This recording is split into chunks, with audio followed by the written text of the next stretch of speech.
What is going on, everybody? Welcome in to the reveal of the number 23 team in my 2021 NFL Power Rankings with a deep dive into the New York Football Giants. Before we get started, a quick reminder to please do hit that like button down below to show your support for the series. It really does help me out, so thank you in advance. Also, if you enjoy, make sure you subscribe, turn on notifications so you do not miss an upload throughout the summer as we count down to the number one team in my power rankings.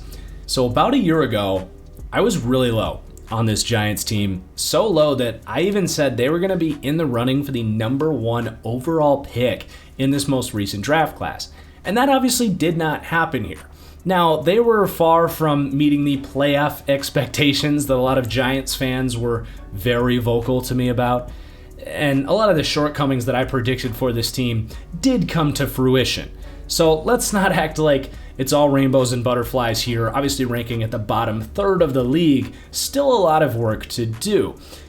But the reason I bring this up is as we count down throughout this series, you will almost surely hear me mention the NFL trident, or the three pillars of an NFL organization, and that's going to be coach, quarterback, and front office. And these three things really have to combine if you want to expect sustained success into the future and the ability to consistently edge out your competition in the NFL. And at this point last year, there were very serious, legitimate, reasonable question marks about all three of those things here in New York. Obviously, Daniel Jones, the young quarterback, let's just say had plenty of room for improvement this time last year. The general manager, the front office, Dave Gettleman, Giants fans themselves last year and even maybe now today still wondering if they can trust what was last year, maybe his first good offseason in a long time.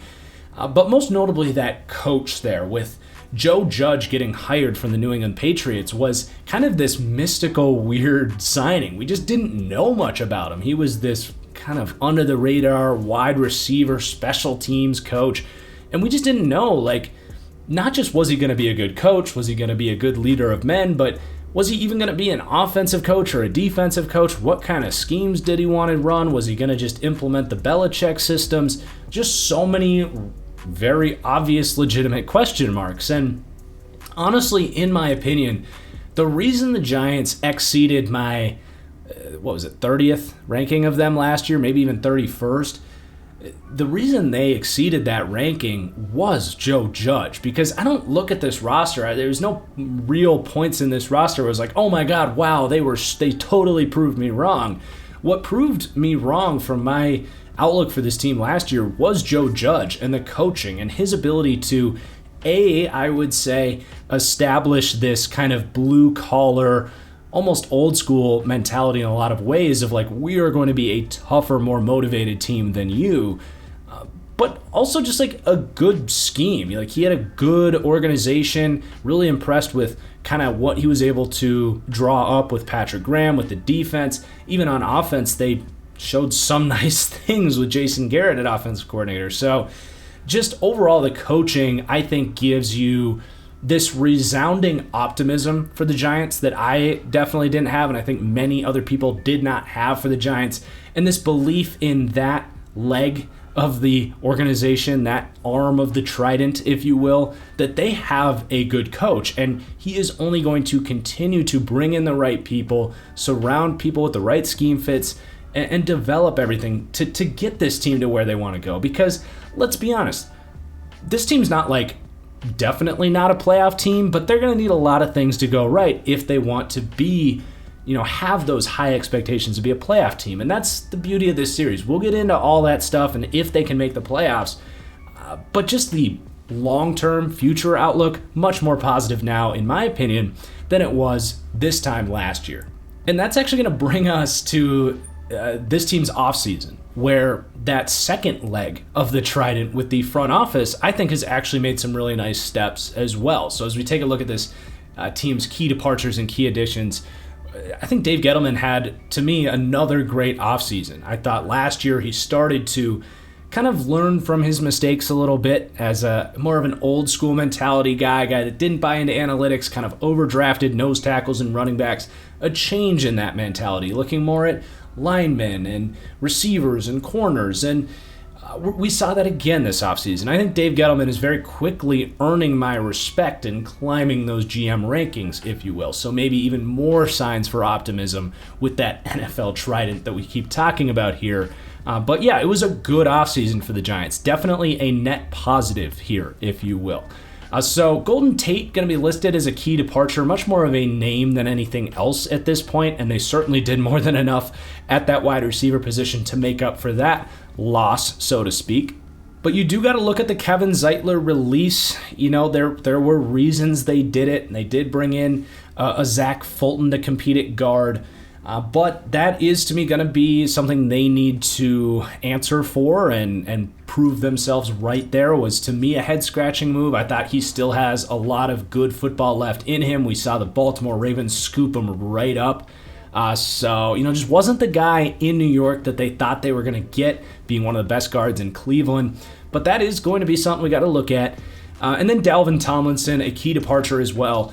This team was very equipped to lose Dalvin Tomlinson. They are loaded at that defensive tackle position. A lot of that goes back to Dave Gettleman really investing in that position a couple of years ago. So they were well equipped to lose Dalvin.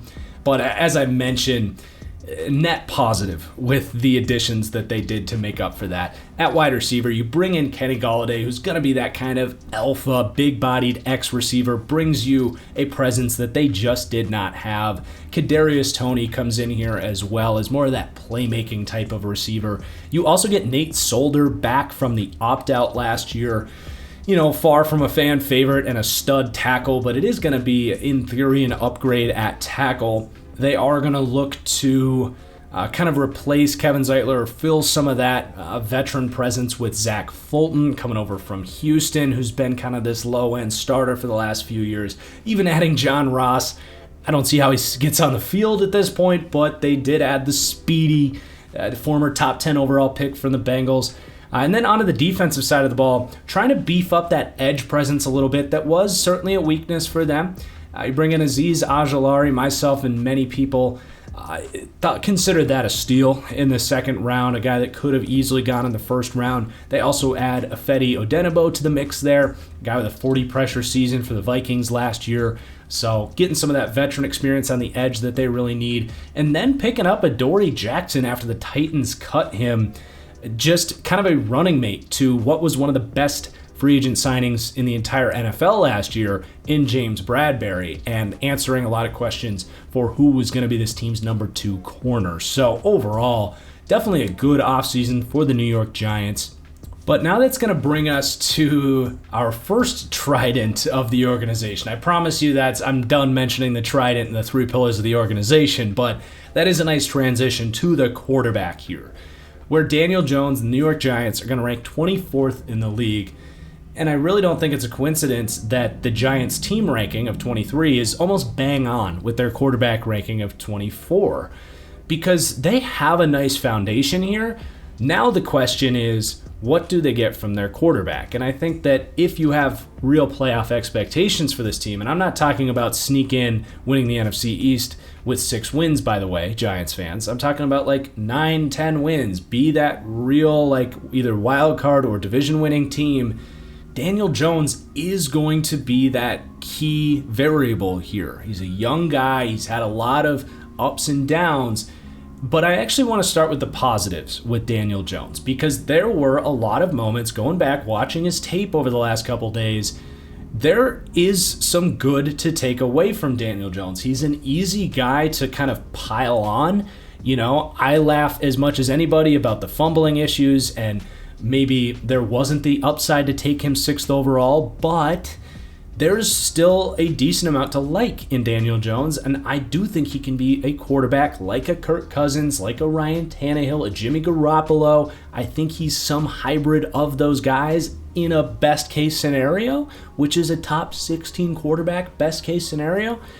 But he has some traits there. So we're talking about, to me, he showed a much sped up processor. He really did get through his progressions quickly and was much more decisive in the passing game. The interceptions really aren't so much an issue for Daniel Jones like they were looking like they might have been in his rookie season. I think his arm talent is I would say comparable to a Kirk Cousins or a Ryan Tannehill, which is clearly good enough. His accuracy is actually pretty good, so there are some traits there. And again, you put the right pieces around him. You hope a Kenny Golladay, Kadarius Toney, the right play calling. We'll see if the offensive line can work itself out. I do think Daniel Jones can be in that 12 to 16 range of quarterbacks. That is just my opinion on Daniel Jones, and we'll continue to see if he shows more, if he develops this dominant pocket presence that I do not think he has right now. I do think the fumbling woes are a part of his game. I don't think he has that natural eye in the back of his head, that nice timer in the pocket, those instincts on third down. Those would be my weaknesses on Daniel Jones, and something that I think will hold him back, has held Ryan Tannehill back, Kirk Cousins. It's very comparable criticisms to those three players. But if you get that version of Daniel Jones, this is a bit of a spoiler because we still have to go through the rest of the roster, but I think the Giants can be in the mix for this division and maybe a wild card spot. But there's some downside with Daniel Jones as well if the turnover stuff does become an issue. And a lot of those traits that I mentioned, comparing to Kirk Cousins, to Ryan Tannehill when it comes to the processing, the accuracy, they weren't on the same level as a Kirk Cousins or a Ryan Tannehill. You definitely saw him a half here, a game there, a quarter there, but you also need to get that snap consistency from Daniel Jones that, it's just he's a young quarterback and needs to develop those things. So there is a certain floor with Daniel Jones where, he could be the 24th, the 25th best quarterback in the NFL. You could be sitting here next year wondering, is Daniel Jones our guy? Do we need to draft a new quarterback? So I want to point out the positives with Daniel Jones because I think there could be a good version of him in there this year. But I also don't want to project this glowingly optimistic outlook for him either. It's going to be a lot of wait and see here with Daniel Jones. My honest opinion is that, yeah, he can be a Cousins, he can be a Tannehill, but when we're talking about he's going to need a contract extension sometime in the next 2 years, they might be in a situation where they could draft a Justin Fields again or something like that. Keep in mind, this team did trade down with the Bears to let them come up and take Justin Fields. There's a world where they're in a situation like that again and taking a replacement for Daniel Jones that's just a player with more upside and physical tools and all that stuff. So, again, I don't want to project this super optimistic outlook for Daniel Jones. I'm not the biggest Daniel Jones truther in the world, but I also will admit there was a lot of development last year, and I think he could get up to being a quality starting quarterback. But this year is going to be big for him, and their team's success is going to depend on how good he is this season, especially because Mike Glennon's your backup, Clayton Thorson. You don't have some young stud coming in here to save the day if Daniel Jones completely flares out. So 24th at quarterback. Let's move on and talk about Saquon in the running back room. For me, the Giants rank 5th in the NFL. I'm about as big of a Saquon truther as you can find out there. He is still, to me, the best collegiate prospect I have ever evaluated, just happens to play the least valuable position. But yeah, I think Saquon's awesome. I think he's back healthy this year. A torn ACL these days is, like breaking an ankle 20 years ago. I think he's back to full speed, which full speed for him is the best athlete at the running back position and quite possibly, a top 3 athlete in the entire NFL, if not number 1. Pound for pound, this guy is a Greek god of an athlete. Now, there's some holes in his game. He's got a little bit of that old Adrian Peterson running style to him where he just hates getting a 2-yard run. He would much rather try to bounce it outside or, stagger backwards and try to turn every run into a home run. But honestly, he does it enough that you're going to take that. Now, the Giants have just not given him either run blocking or a scheme conducive to him reaching his upside as the best running back in the NFL. And honestly, he's got upside to be a Barry Sanders, a Walter Payton, and Adrian Peterson, all-time elite running back. It's just things just haven't quite gone his way to this point in his career. I think he can be the best running back in the NFL. I think if you put him in Tennessee or in Minnesota or Green Bay or Cleveland, he would be inarguably the best. We just haven't seen him produce at that level, so you can't really say that, But I'm a huge Saquon truther. The athleticism, the receiving ability, runs through arm tackles, the power, like you name it. I said if I could craft a run, I said for the Bengals last episode, if I could craft a running back in a lab, it'd be Joe Mixon. That's assuming I can't craft Saquon Barkley in a lab, who is an all-elite athlete at the position. So big fan of Saquon. Obviously, the premium reason they rank 5th. How much can a running back help a quarterback in Daniel Jones, help an offense transcend? Not all that much. It's still a position that has minimal value, but they do have him. So you're very happy about that. Devontae Booker comes in to offer, honestly, a little bit more of that, like, just give me a yard, Devontae Booker. Because Saquon, like I said, even on 3rd and 1, he can try to turn that into a touchdown. Devontae Booker's much more like, I'm fine, putting my head down and getting me 3 yards. So I do like that he gives you a little bit of a power aspect there. And then Corey Clement, kind of an emergency 3rd down back, nice addition. Raquel Armstead, clearly they're looking for some more depth here. They just didn't get anything in the receiving game from these guys with Barkley out. So Clement, Armstead, a little bit of those skill sets. Gary Brightwell, a lot more Devontae Booker-esque. Brightwell coming out of Arizona. A fun running style, and in a lot of ways actually reminds me of Alexander Madison for the Vikings. Just kind of a tough blue-collar runner. Definitely fits the Joe Judge mentality here. And then I'm going to move on. I'm not going to talk about Mazzell or Penny, who's like a fullback, or this Sandro Platzgummer, who, if I ever make an all-name Madden roster, he will certainly be someone to slide in there. But 5th at the running back position, one of the true strengths for this team is Saquon Barkley, who we will mention even more here with the receiving grade. And this is where this team dramatically improved. This is one of the biggest improved position groups around the league. And it starts getting Kenny Golladay in here. And they're going to rank 8th, by the way, for the receiving grade. But Kenny Golladay was a huge land for this Giants team. They throw a ton of money at him, and deservedly so. They did not have that alpha perimeter receiver. And to be able to get that player through free agency, it's such a blessing. And he's going to help Daniel Jones. If Daniel Jones doesn't work out, he's going to help whoever comes next. You're never going to complain. You're only going to celebrate bringing in a receiver like Kenny Golladay. Really, the only criticism of him is he's been a little banged up. And this is one of those scenarios where you bring him in and it makes everybody else better, because all of a sudden Darius Slayton, Sterling Shepard, they don't have to be your number 1 receiver. They become your number 2 and your number 3 receiver.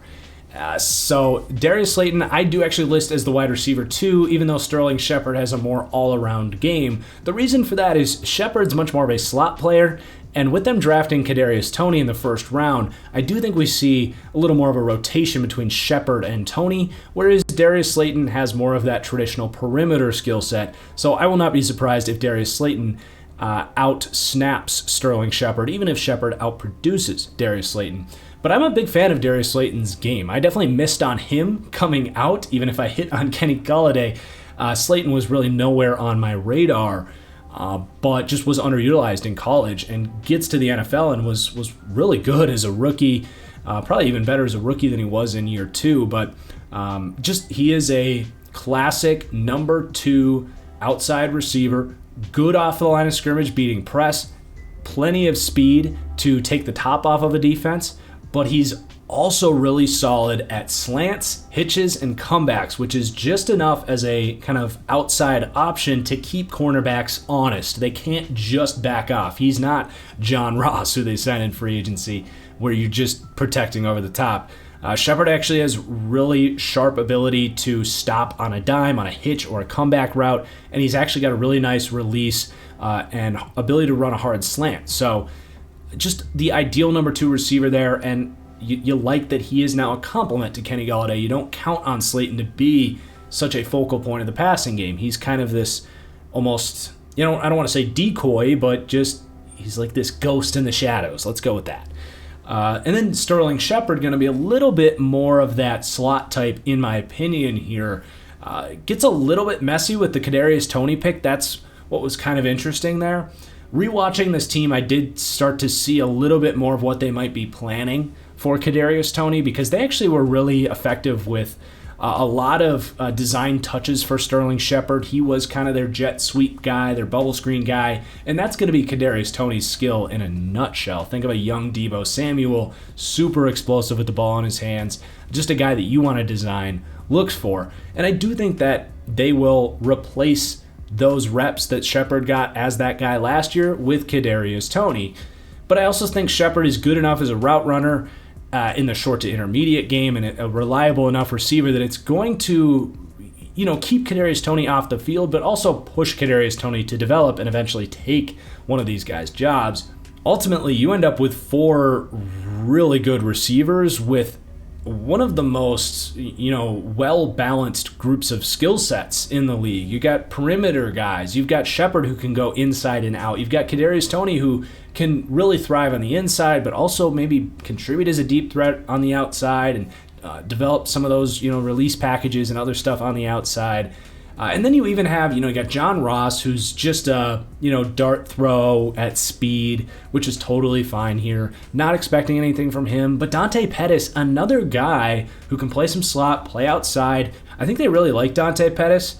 He's just kind of a limited physical upside guy. But to have him as your 5th or 6th receiver, his versatility, he's like the ideal 4th or 5th guy. Austin Mack, kind of a physical, big-bodied receiver that, had some moments last year. And you're so deep here, it's tough to even talk about like David Sills, who was a good prospect coming out as a big-bodied possession receiver, CJ Board. They're just super deep and diversified in their skill sets here. But it does not stop there. You've got a super deep tight end group as well. Evan Ingram, whose hands are suspect, and he's not a blocker, but he is that elite mismatch type. Again, you're getting such a diversity of skill sets here with him and Kyle Rudolph, who's here, who is the literal complete opposite of Evan Ingram. You're probably looking at a top 3 athlete at tight end in Evan Ingram and a bottom 3 slowest starter in Kyle Rudolph, now put on the same team to play completely different roles here. Ingram's going to be that big slot, that more wing tight end who you don't lean on his blocking as much. But Kyle Rudolph comes in as a bigger bodied guy, a guy that has developed as a blocker in Minnesota over the last year or so, and is just a easy red zone threat, 6'6", completely sure-handed dude that, Evan Ingram, in situations where they didn't need a guy to burn past a linebacker, but just to catch a stick route and not drop it, that's what Kyle Rudolph is going to be good for, because Evan Ingram does have a serious case of the dropsies. So they're well diversified with the receiving group. They're well diversified with the tight end group. It doesn't stop there either. Caden Smith stepped in nicely. He's now your 3. Love that. Levine Toilolo started a lot of games in this league. They even bring in Kelvin Benjamin. I don't see him making the team here, but another good dart throw just to see what he can do as a tight end. He got laughed at as a fat wide receiver, but technically as a tight end, there could be something there. Everyone's trying to recreate the Darren Waller situation nowadays. I don't see it happening here, but it's worth finding out. And then, of course, Saquon Barkley in the receiving game. We glossed over it a little bit, but man, this dude is one of the elite receiving backs in the NFL. He's one of the top route runners at the position. Linebackers are not quick enough to run with him, so you probably have to bring a safety down to match up on him, which they're not going to be as good of a run defender. So he's just kind of a nightmare to think about for defensive coordinators. Need to see a little more consistency before we say he's McCaffrey and Alvin Kamara, but he's up there for receiving threats, and certainly as a screen guy, he might be the dude that you want to throw a screen to in the NFL because of his explosiveness in space. Behind him, we talked a little bit about Armstead and Clement kind of being the third down options there. Booker doesn't have like bad hands or anything. He just doesn't have like receiving instincts. But it's honestly, it's all about Saquon Barkley and him staying healthy and being that elite receiving presence here. So love the depth and versatility here. They rank 8th in the league, which is a massive upgrade for this team. They were not last year in the top 20 because Saquon was hurt and you didn't have Kenny Golladay here. You didn't have Kadarius Toney here. Dante Pettis wasn't here till the last month of the season. Kyle Rudolph is here now. They have thrown so much at this receiving core that they're really trying to find out if Daniel Jones can be their franchise quarterback. Now, they almost threw too much at the receiving core and not enough at the offensive line, in my opinion, because they're going to rank 28th for the offensive line. And newsflash, Daniel Jones kind of has a fumbling problem and doesn't have the best pocket presence. So to me, it was a little bit interesting that they spent so much investment at the receiving and less at the offensive line. This offensive line might not even be better than it was last year. The hope is that it will, but they did let their best player go in Kevin Zeitler. So you start with the tackle duo that I think will be significantly improved, and that is probably the reason the offensive line group is a little bit better for this team this year than last year, although maybe not that much better, especially because Daniel Jones, it's a lot more about those edge rushers, kind of getting those long arm swiping strip sacks. I don't see Daniel Jones as a guy with that eye in the back of his head. I think he is a quarterback that maybe struggles with edge pressure a little bit more than interior pressure. So I do, think that is a nice compliment there, because Nate Solder comes back from the opt-out. I think he'll start at right tackle.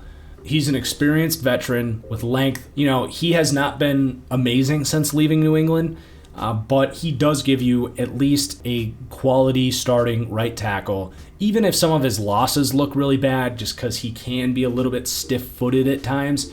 And he is taller, so sometimes those lengthy power rushers can get up under him and just, basically lift him backwards. But for the most part, he's pretty steady at right tackle relative to other starters in the league. And then Andrew Thomas at left tackle.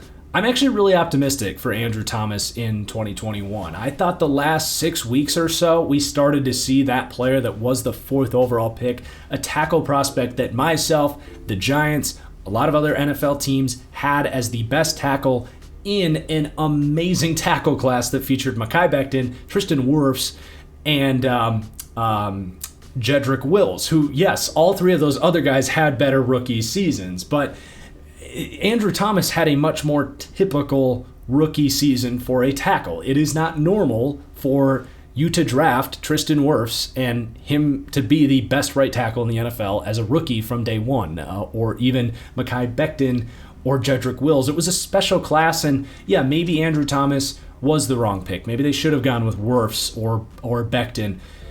But we actually don't know that yet. Wirfs, it's pretty safe to say, is better than Andrew Thomas because he's just stupid good.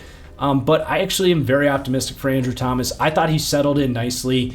Did not have a lot of traditional pass sets at Georgia, and I did think he was going to take some time to get up to speed.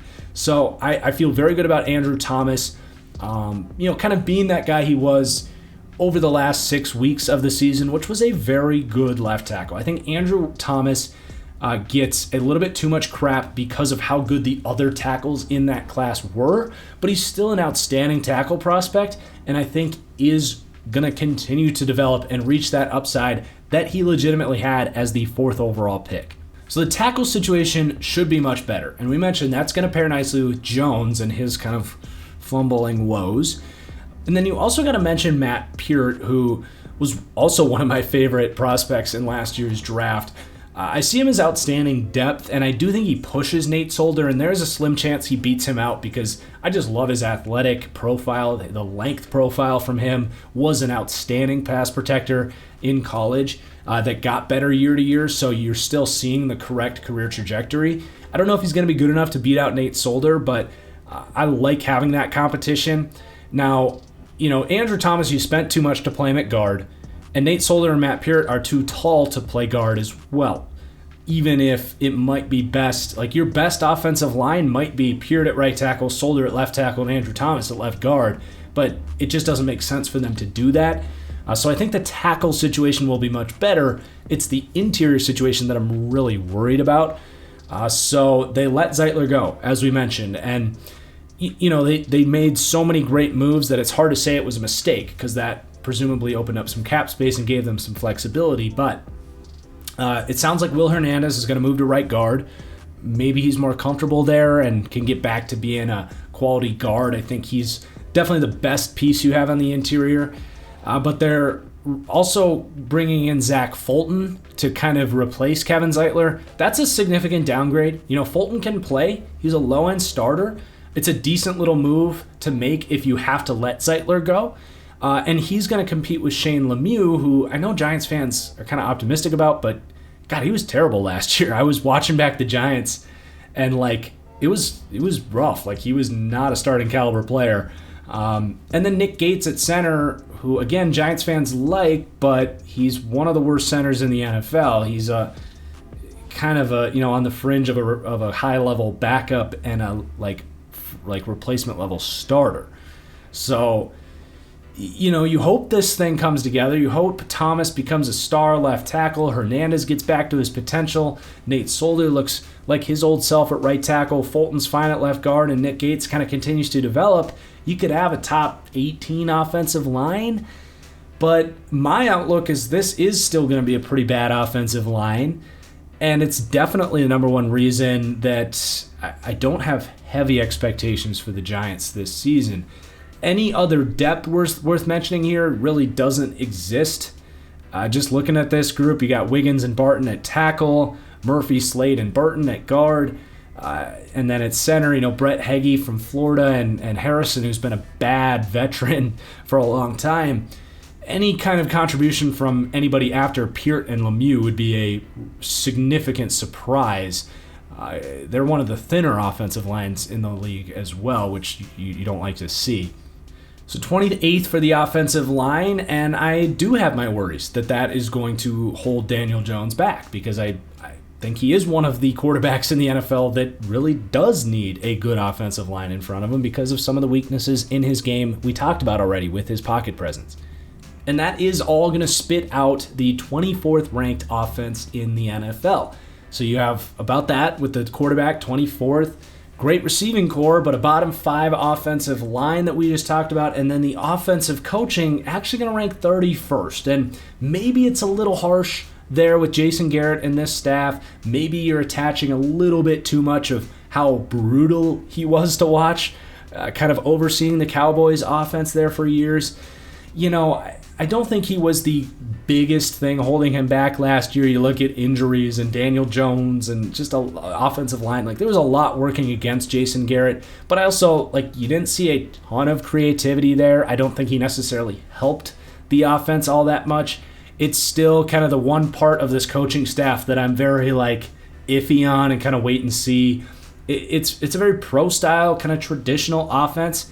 I think he's getting up to speed a little bit with kind of modern principles and stuff, but just a lot to prove there with the offensive coaching still, in my opinion. So again, that spits out the 24th ranked offense in the NFL. And if a couple things go right here or there with Daniel Jones and the O-line and Jason Garrett, you could end up more towards the middle. I don't see them having top 10 potential necessarily, unless the offensive line and Daniel Jones completely surprise there. But the good news is, on the other hand, this defense is going to be, I think, good enough to justify ranking the Giants ahead of actually better offenses in this offensive league, as they rank 14th on the defensive side of the ball. So let's get into the run defense first, as we always do. This is an outstanding run defense. Yes, the personnel is great, and we'll talk about it, but also just, run defense, personnel matters, but a big part of that is coach and culture, and putting guys in the right place and just letting those guys pin their ears back and play that physical mindset, which Joe Judge is all about here, and it showed in day one for this run defense. But they are helped by having some pretty nice personnel here as well. So 4th for the run defense, and you're going to notice this kind of base defensive front that I'm listing here, if you are watching this on YouTube as opposed to the podcast, is going to look a lot different than everyone that we've detailed so far. One credit to Joe Judge and really to Patrick Graham, they kind of created a new modern hybrid looking defense. And we've seen this 3-3-5 front that I'm showing here around the league, but they really made it their base defense. So let me kind of explain this a little bit, because it is a big part of this defense and what Patrick Graham is doing here. So this is really a 3-3-5 odd base defense, and we're going to get pretty nitty-gritty here. But basically, You've got your 3 quote-unquote down linemen, you got your 3 quote-unquote linebackers, and 5 quote-unquote defensive backs. But it's all very multiple here. So you have your 3 down linemen, but then the 3 linebackers, one of those is really just a lineman, but he's an edge outside linebacker type. So that's where you get the 3-3 aspect of it.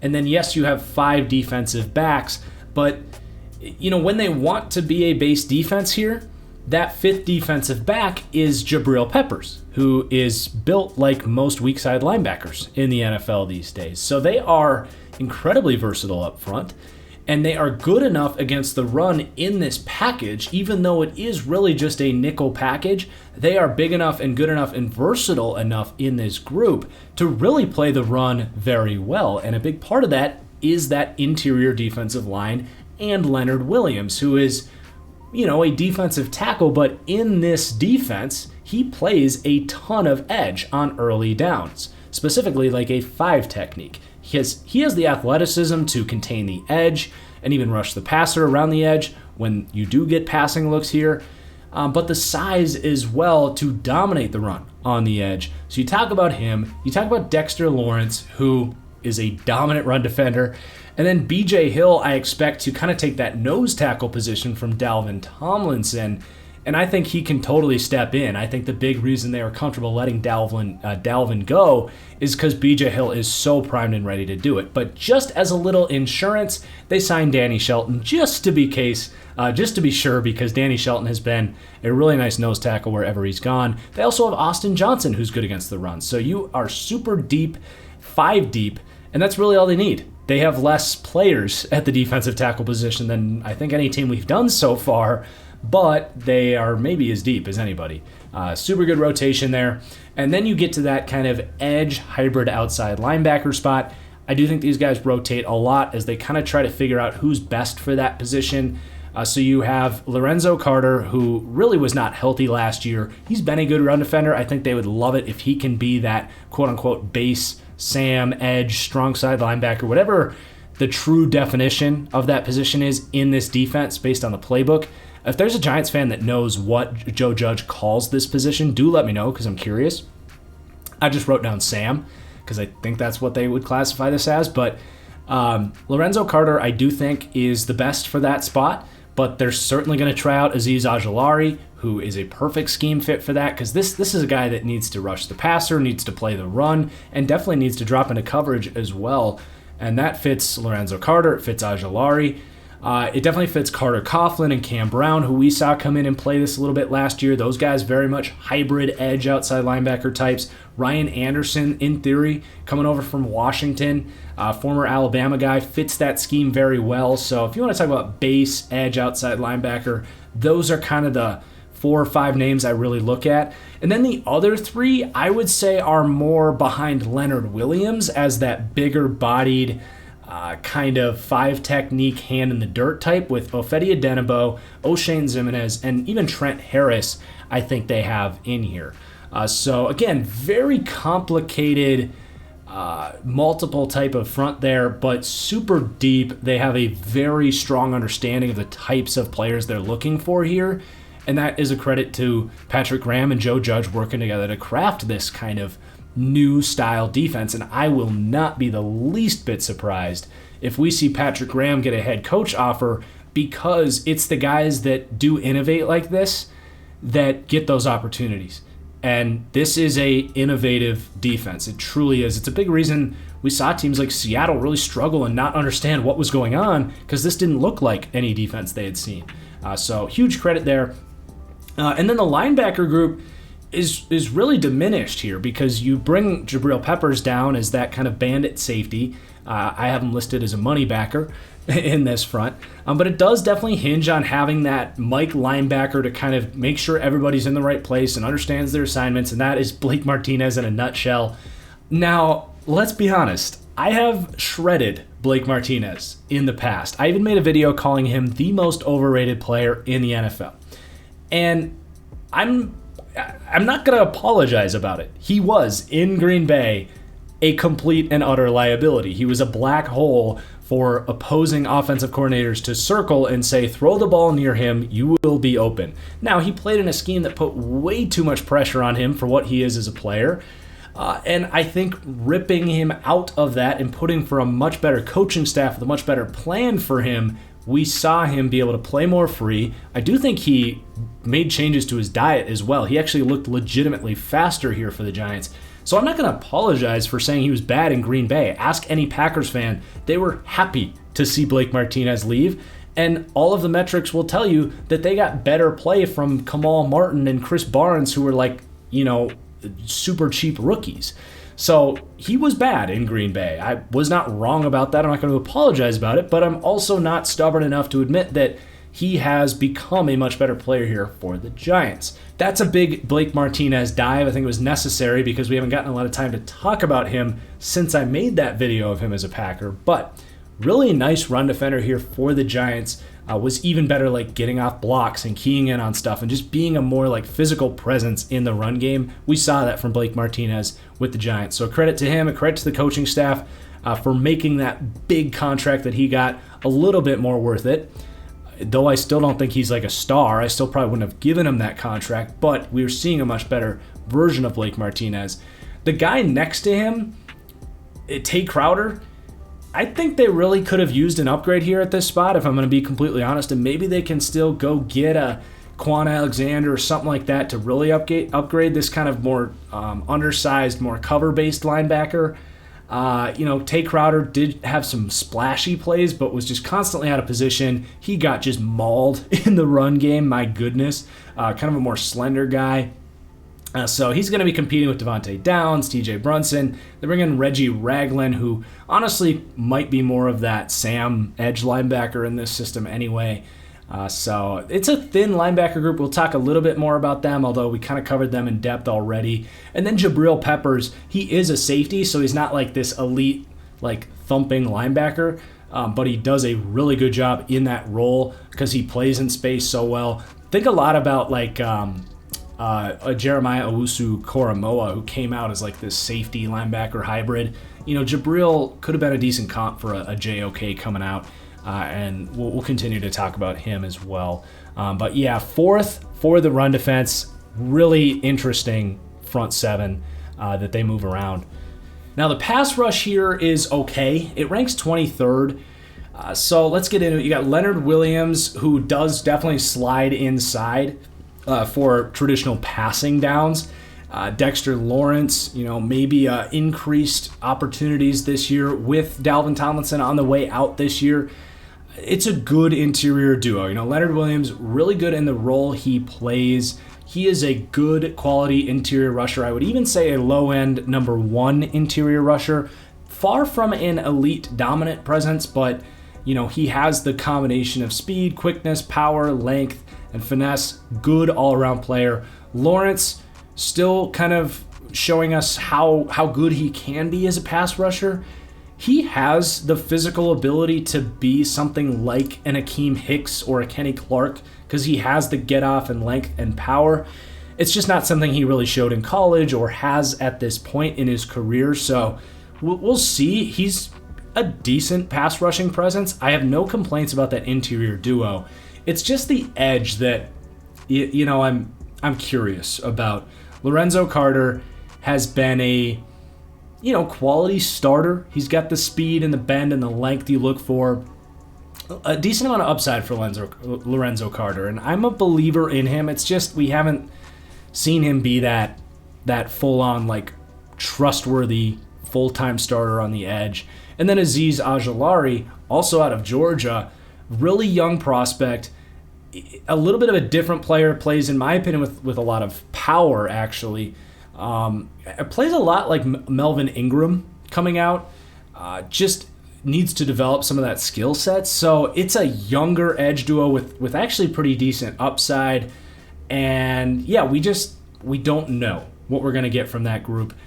They bring in Ifeadi Odenigbo as well. I'm imagining a rotation between Odenigbo and Ojulari. Ojulari probably not quite as good as Odenigbo, so it's going to be a balance of managing reps for this coaching staff, kind of waiting between more production versus get more development from Ojulari. It's going to be tough to answer that, but I don't think you're even guaranteed to get a quality number 2 edge rusher, let alone a number 1 here. So that's what's really holding us back. Like I said, I like the interior group, but how much do you truly get off the edge? Really wait and see there. Behind those 3 edge guys, you have O'Shane Ximenez, who is kind of a lengthy, powerful dude. Just don't see a ton of upside there. Ellerson Smith, kind of a project out of Northern Iowa with some length and athleticism. Carter Coughlin, really bendy, blitzing type of mismatch type who had some flashy plays for them last year. He will get into the mix in all of these crazy quarters and dime packages that they ran on 3rd and long last year. He's a presence here. He's just not a full-time player. And that's really it for the edge group. And the interior group, it's really just Leonard Williams and Dexter Lawrence, because Danny Shelton, we know, is not giving you a pass rushing presence. Neither is Austin Johnson, just some veteran kind of run-stopping nose tackles there. And then RJ McIntosh maybe could be someone that gets into the mix a little bit more as the third down rusher. But yeah, it really comes down to Williams and Lawrence, and then, Carter and Ajalari. If they could become better versions of themselves, this maybe is like a top 15 pass rush, but this would be the one thing that is quote-unquote holding this defense back. Because, the linebackers, they don't rank out well at linebacker. I'm really just going to kind of gloss over this. They rank 29th at linebacker. I feel like we kind of covered these guys pretty well.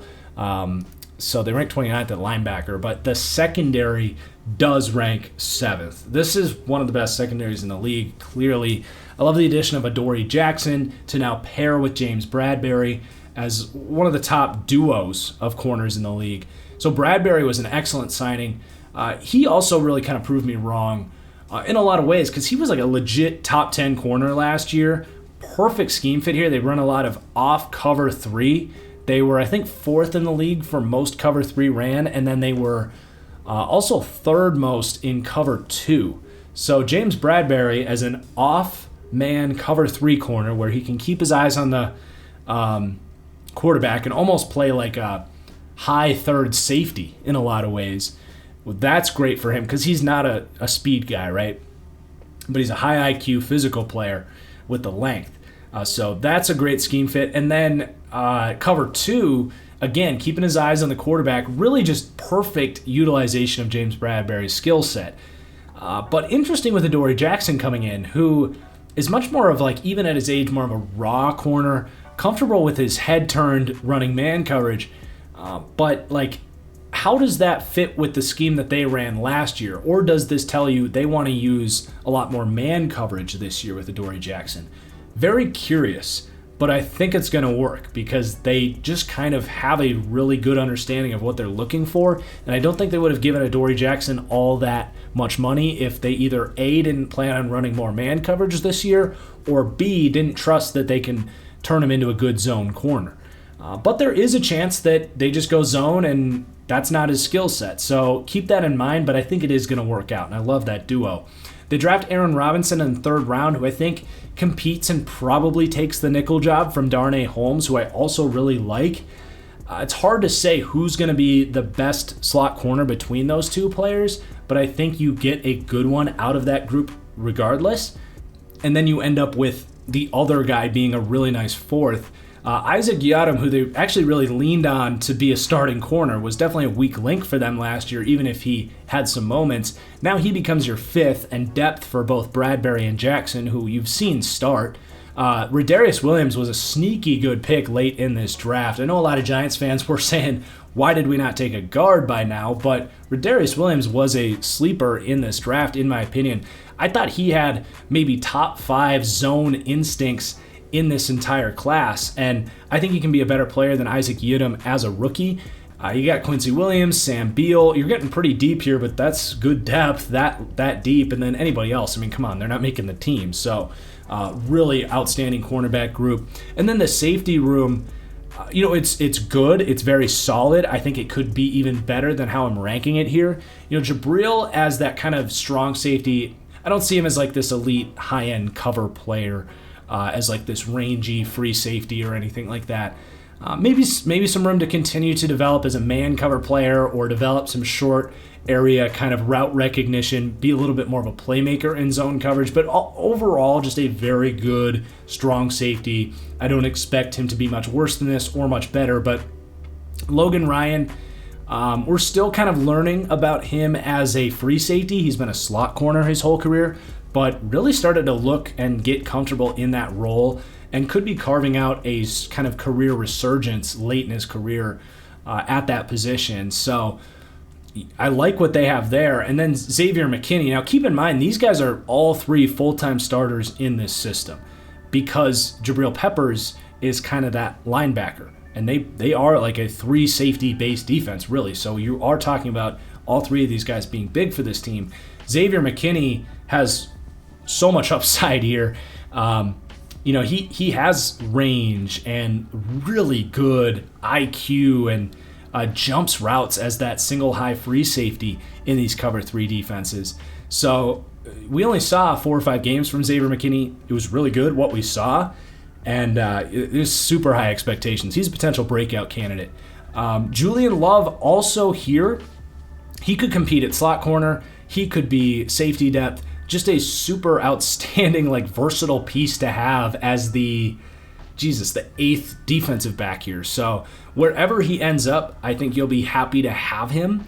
He can even step out and play outside corner as well, where he played pretty well in the last 3 games of the season. So not a whole lot of safety depth. Josh Kalu is in there as kind of another kind of hybrid Julian Love type.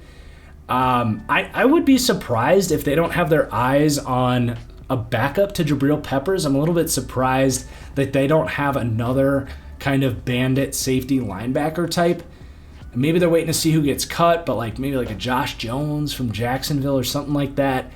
If something happened to Jabril, I think that would be a pretty big damper on their scheme and what they do well. I think you would want to have a backup at that specific position because I don't see anybody else here.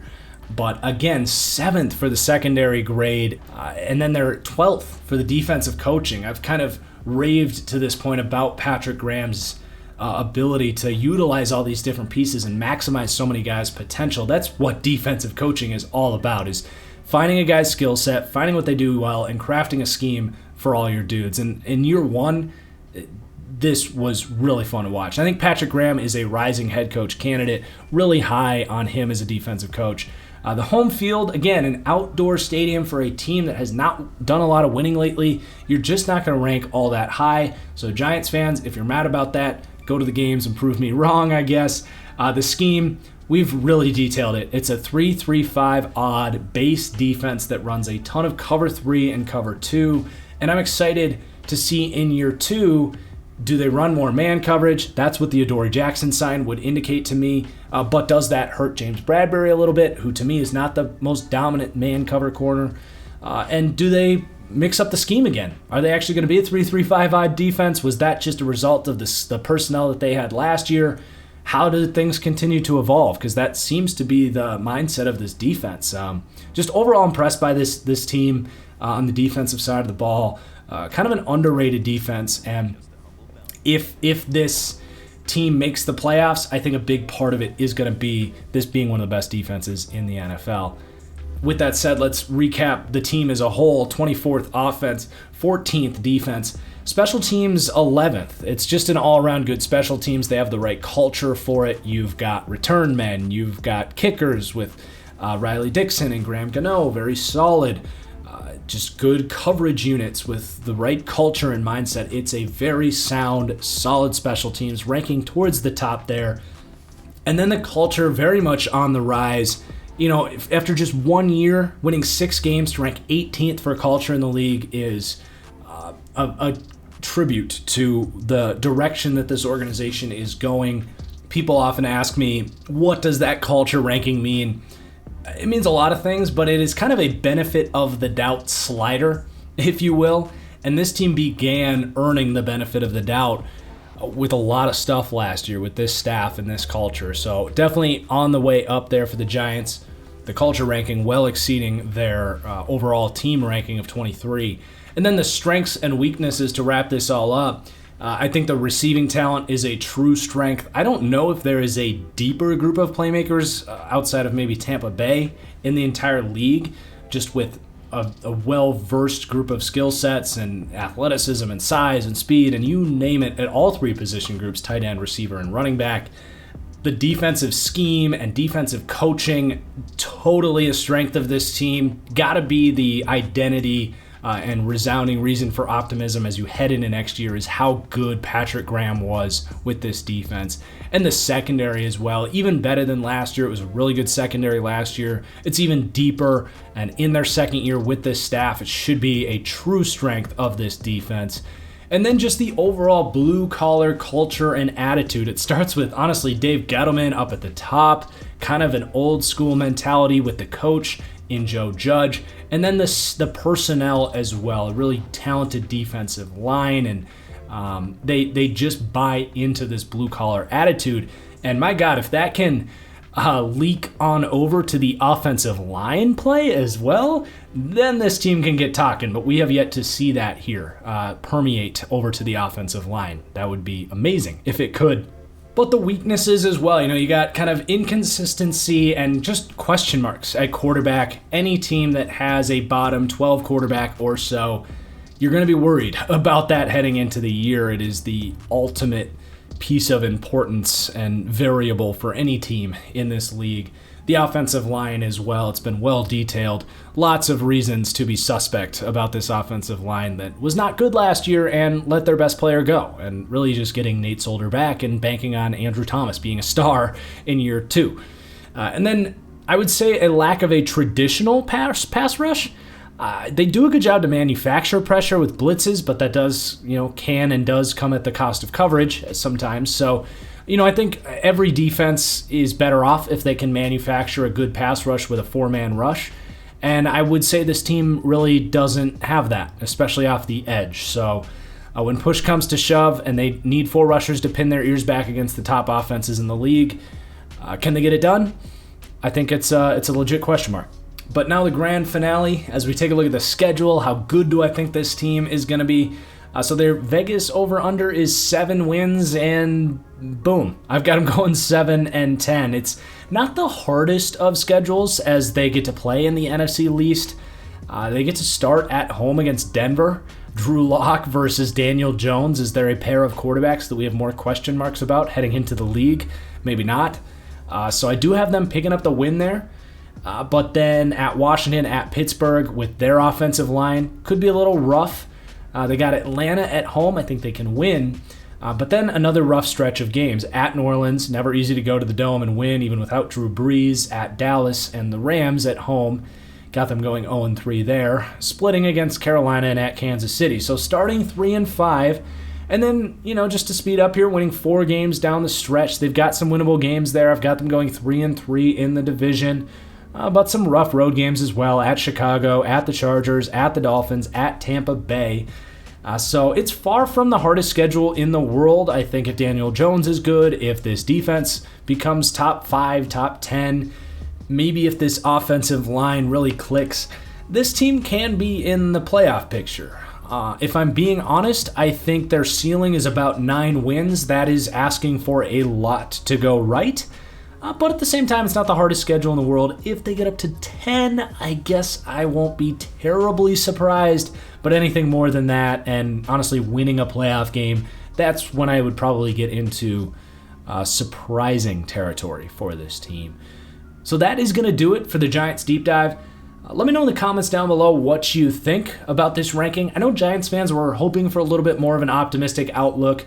But, you guys can see the formula here. Quarterback, pass rush, and offensive line are all massive parts of the equation here. That is the bread and butter, along with coverage unit, which this team does have, and receiving unit, what this team does have as well. But that's really 3 of the 5 biggest parts of roster construction that don't project all that well for me with quarterback, offensive line, and pass rush. So it does explain why they might come in a little lower than you want, Giants fans. But in your case, just hope that they prove me wrong again, I suppose. The rest of you guys, let me know what you think. Are they going to be better than 23, worse than 23? Who do you think comes in at number 22? We're starting to get closer and closer to the P word, the playoff word. So let me know what you think down below. Also, drop a like if you have a second. Make sure you subscribe if you enjoyed the deep dive. And we'll see you guys in about 3 days for the next one. Peace out. We'll see you then.